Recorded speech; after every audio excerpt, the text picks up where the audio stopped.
চারদিকে সবুজ গাছপালার সমারোহে ঘেরা নদীর দক্ষিণ পারে শোভা পাচ্ছে চুন পাথর আর লোহার ইস্পাতে তৈরি নানা কারুখচিত একটি ভবন।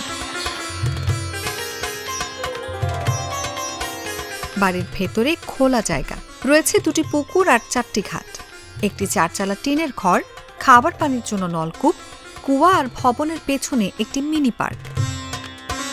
বলছিলাম মানিকগঞ্জের সদর থানায় অবস্থিত বেতিলা জমিদার বাড়ির কথা।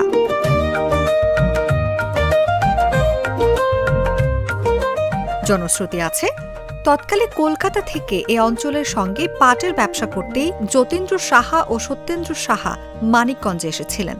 ব্যবসা আর বসবাস করতে তাদের নির্মিত বাড়িটি এখন বেতিলার জমিদার বাড়ি নামেই পরিচিত। স্থানীয়রা বলেন, জমিদার প্রতারণা করে সম্পদের পাহাড় করেছিল। গোমস্তা দেওয়ানজি দিয়ে জমি বন্ধক রেখে তা এলাকার মানুষের কাছে বর্গা দিয়ে ফসলাদি নিয়ে যেত। এভাবে প্রতারণা করে অঢেল সম্পদ করেছিলেন তারা। বাড়িতে সাদা এবং লাল রঙের দুটি তেজি ঘোড়া ছিল, যা তাদের চলার বাহন হিসেবে ব্যবহৃত হতো।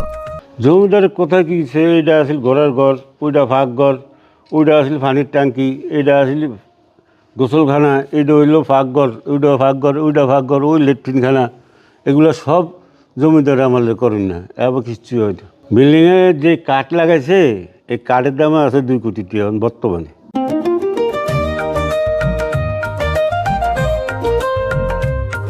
দোতলা বিশিষ্ট ভবনের নিচতলায় কক্ষ রয়েছে 8টি করে 16টি, দ্বিতীয় তলায় 7টি করে 14টি। সংস্কার আর রক্ষণাবেক্ষণের অভাবে ব্রিটিশ আমলে নির্মিত ঐতিহ্যবাহী জমিদার বাড়িটি এখন ধ্বংসের পথে। মরিচা ধরেছে জানালা দরজায়, শ্যাওলায় ঢেকে গেছে কারুকাজ, খসে পড়ছে ইট বালু। এটা এমনি ওই যে একটাই ওই যে ঘোড়া ছিল, ই পালতো, ওই চাল দেও 8টো ঘোড়া দিয়ে। ওইদিকে আশেপাশে অনেকটি বাড়ি আছে, এটা এই বাড়ির নয় আত্মীয় স্বজনেরই বাসা। ওদিকে 8-10টা বাড়ি আছে, ওইগুলো আত্মীয় স্বজনের বাসা। আপনি আসে অনেক মানুষই ঘুরতে আসে, এই যে এখনো আসে, মাঝে মাঝে আসে। ওই যে অনেক দূর থেকে আসে, ঢাকায় ঠিক আসে, কোনো সময় অনেক জায়গায় ঠিক আসে ঘুরতে, ফ্যামিলি নিয়ে আসে ঘুরতে। এই বর্তমানে এক পক্ষ জমিদার বাড়িটি কিনে নিয়েছেন। জমিদার পরিবারের লোকজন একটু দূরে গিয়ে মাথা গোজার ঠাঁই করেছেন।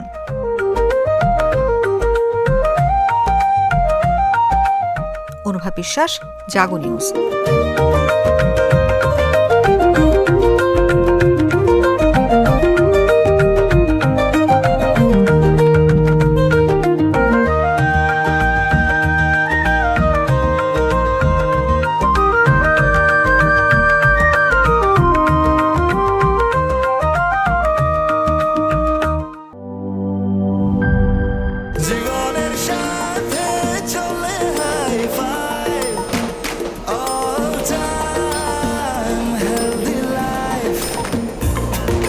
জার্নিতে স্বাস্থ্যকর all time family cake, all time healthy life.